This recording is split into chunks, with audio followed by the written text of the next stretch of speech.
Hi, everybody. I just wanted to get on here and say that sometimes I feel pressure to be an advocate for donor eggs because that's the path that I chose to complete our family. And I have zero regrets about my choice, and I would not change a thing. And I have every fibre in my being loves my little boy. And I wouldn't change him for anything. So no regrets, and the love is absolute. And I very much feel like his mum. There's no part of me that doesn't feel like his mum. And in saying that, as I said at the start, I really do feel sometimes pressure to be an advocate for donor eggs because that's the path that I chose. And I feel sometimes there's a pressure for me to be positive about it all the time, on my page and in my work. And I'm really conscious not to do that either because I'm not going to, I don't want to be the cheerleader or the advocate for donor egg conception per se, because I don't feel that's really authentic for me. Because there are implications to it, and it's a different means of conception, and for some people it's not financially even available because it is a very expensive path to parenthood if you can afford to do so. And so I just wanted to, I guess, make the point here that I'm as much as I am grounded and steady and very clear with the path that I've taken, and very happy with the choices that I have made and we made as a family. I'm not going to always be, I guess I want to be real and raw and honest about the journey, and I don't want to provide a toxic or a positive filtered lens on this path that says it's all great and it's all happy, and everything gets tied up nicely with a bow once your baby arrives.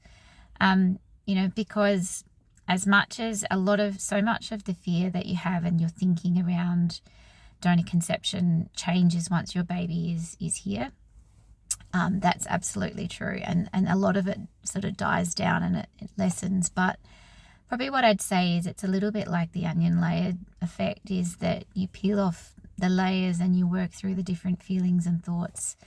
And then you move forward and you evolve in your life, and then sometimes things trigger you, and sometimes things happen, and you have another layer that you realize that you have to process or unravel. And that is certainly my experience with donor egg conception. And so I don't want to be here and dishearten you with this path, because it can be the most beautiful thing you'll ever do. But I'm also not here to say do it, because that is firmly within your hands, and that's firmly a decision that you need to make.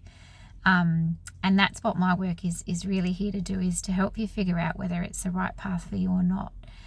And I can only speak from my experience, and I've certainly gotten, one of the best, one of the loves of my life and one of the joys of my life and the little lights is my donor conceived son. Absolutely. And I am forever grateful for him. And I'm still in awe that I could have him, because I just really felt my body had given up and was not able to do him. So I will forever be grateful for him and forever love him.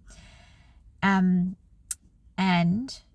there are still implications for making that choice to have him, in the fact that I still have to navigate people, talking about how he looks and how he looks different to me.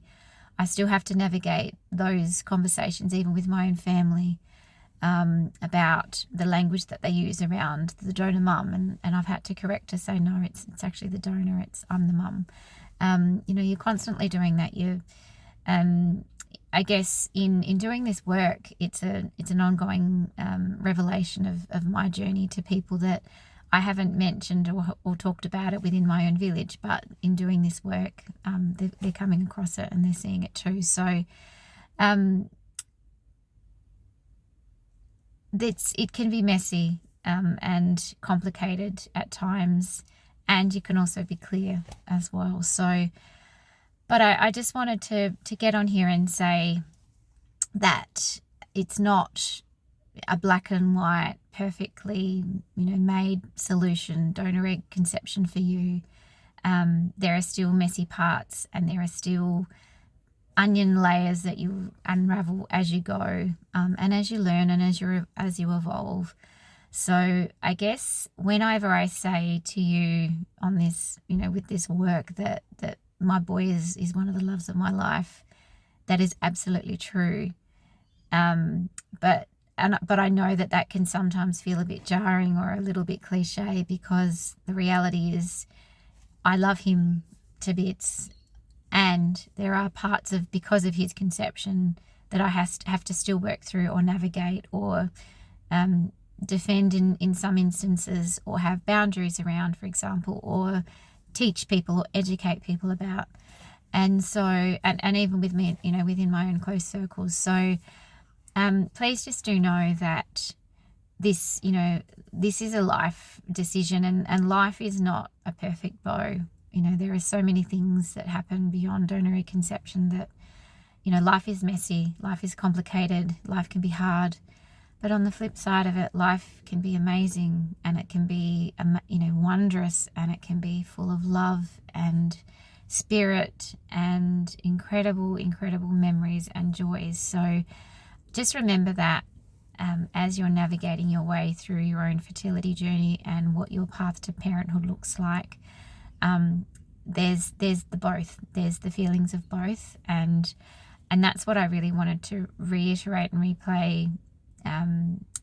In this video today, that it's not one or the other. It's definitely both, and that's the journey, and that's what I wanted you to know. So I hope that makes sense. If you have any questions, please reach out. But this is my next drop of More Than Genes, my weekly series, where I'm sharing raw and unfiltered thoughts and feelings around donor egg conception, from the perspective of me, who's had some lived experience as a donor egg mama with my second boy.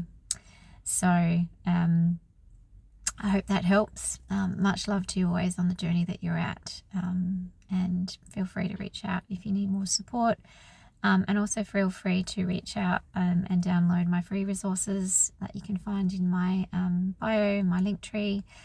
I've got some free resources that might be helpful as a good starting guide. So the time pressure trap, the donor egg decision clarity guide, and the 15-minute donor egg reframe. Much love, and have a great day.